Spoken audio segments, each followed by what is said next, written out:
देखो यहाँ के लड़के बाइक चलाते हैं, आगे का पहिया उठा लेते हैं, घुस गए, उससे कोई फर्क ही नहीं पड़ता और आगे भड़ाक से मेरी गाड़ी में लड़े। सॉरी अंकल जी। फिर यूपी का लड़का, यूपी मतलब यूपी में 50,000 लड़कों को दिलवा गुटखा दे दो, लाहौर का कब्जा कर लेंगे और हमसे बड़े जाहिल उधर बैठे। इंशाअल्लाह इंशाअल्लाह। अबे लुंगी तुम्हारी फटी है, नीचे अंडरवियर पहने नहीं हो और भारत पे कब्जा करोगे तुम।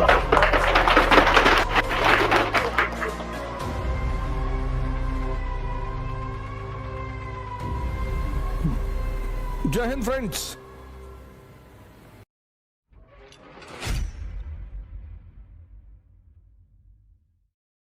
हिंदुस्तान की सबसे खतरनाक क्या है? यहाँ की सेना आदिकाल से। यहाँ का जवान एक ही चीज का जानता है, मरना और मारना। आईपीकेएफ यूएन है, पूरी दुनिया में इंडियन पीस कीपिंग फोर्स को यूज करती है। देखो यहाँ के लड़के बाइक चलाते हैं, आगे का पहिया उठा लेते हैं, घुस गए, उससे कोई फर्क ही नहीं पड़ता। कल दो लोग यही क्रॉसिंग पे ऑन स्कूटर, वो बैरिकेडिंग गिर गई है, ऑन स्कूटर झुका के निकाल ले, ऑन एक्सीलेटर पकड़े और वो निकले, तब तक एक्सीलेटर दब गया और आगे भड़ाक से मेरी गाड़ी में लड़े। सॉरी अंकल जी।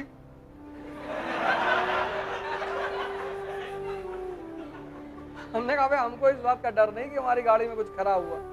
अगर तुम सोचो इधर से उधर जा रहे होते, इधर से ट्रेन आ रही है और घुस जाते तो तुमको सॉरी कहने का मौका नहीं मिलता।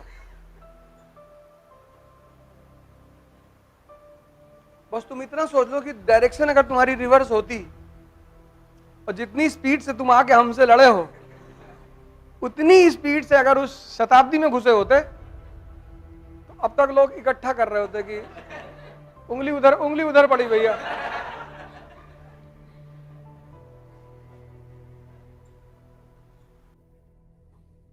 भाई साहब हम पाकिस्तान पे न्यूक्लियर बम मार देंगे और रेडिएशन कहां जाएगी? अमेरिका में लाहौर से अमृतसर की दूरी 400 किलोमीटर है। लाहौर पे मार दोगे न्यूक्लियर बम, रेडिएशन यहां तक आएगी, कानपुर तक।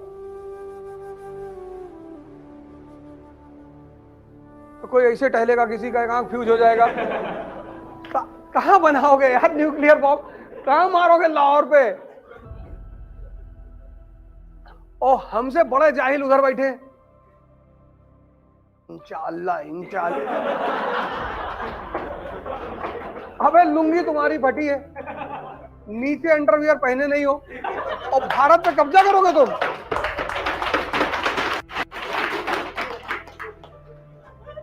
वो अजीब पागल है, अजीब, ये कर देंगे, वो कर, कुछ ना कर पाओगे।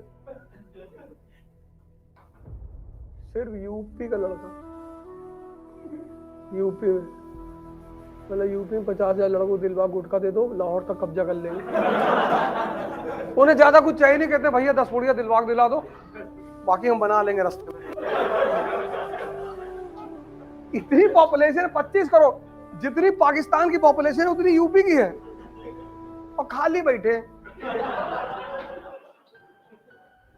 एमबीए करके बैठे हैं, इंजीनियरिंग करके बैठे हैं और क्या किए हैं ये पता ही नहीं। ऐसे उनसे पूछो एमबीए में किससे किए हो? फाइनेंस से।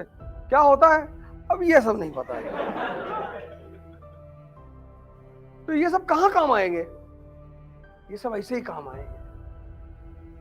कहेंगे हीरो होंडा स्प्लेंडर दिला दो, हम 5 लोग बैठ लेंगे टंकी पे एक और बाकी 4 गद्दी पे। ज्यादा बॉडी है ही नहीं, मेहनत करनी नहीं, खाया, मैगी जनरेशन है, कहते हैं मैगी खा लो, कोको कोला पी लो और Thums Up, taste the thunder. 4 साल पी लोगे, 5वें साल डायबिटीज हो जाएगी, तुम्हारी जिंदगी में थंडर ही थंडर हो जाएगा। खत्म, तुम्हारी कहानी वैसे ही खत्म।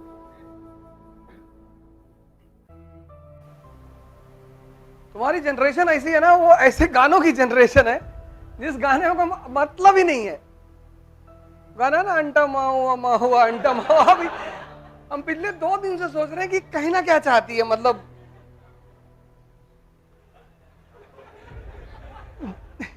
जैसे पहले गाने थे तो हर चीज का चलो कुछ भी बोल रहा है, जैसे गाने के उई उई उई उई करके है तो मतलब एक भाव प्रकट कर रही है।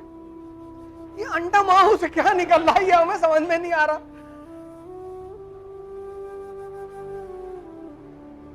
हम आज समझ लो 1 घंटे इस गाने को सुने, मतलब मेरी 3 घंटे की वॉक होती है, 1 घंटा बल्ला आगे अंडा माओ, हमको अच्छा लग रहा था और स्पीड बढ़ रही थी, बाकी कुछ अंदर जा ही नहीं रहा था, कुछ समझ में नहीं आ रहा था, बस वही उतना समझ में था ऊ अंटा माओ माओ। तो मैं कहा यार ये जो है ये बहुत सही गाना है दोस्त, मतलब कुछ भाव पैदा होना चाहिए ना, हर संगीत पे एक भाव पैदा होता है। या हो सकता है तमिल भाषा में है तो मुझे नहीं समझ में आ रहा है, लेकिन कुछ तो होगा जरूर।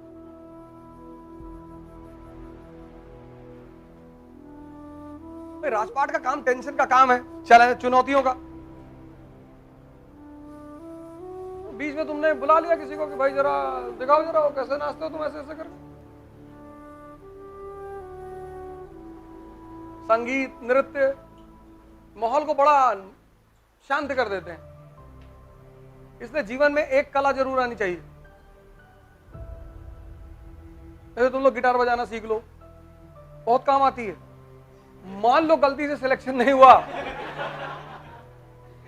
इसीलिए हम सीखे थे, ट्रेन में घूमेंगे, तुमको रखे राम तुमको अल्लाह रखे, कुछ तो करना है ना। तुम इसीलिए डरे हुए हो कि अगर आईएएस में नहीं होगा, गिटार बजाएंगे। अब ढोलक लेके तो तुम घूम नहीं सकते, तबला, कुछ ऐसा सीखो जो तुम घूम सको।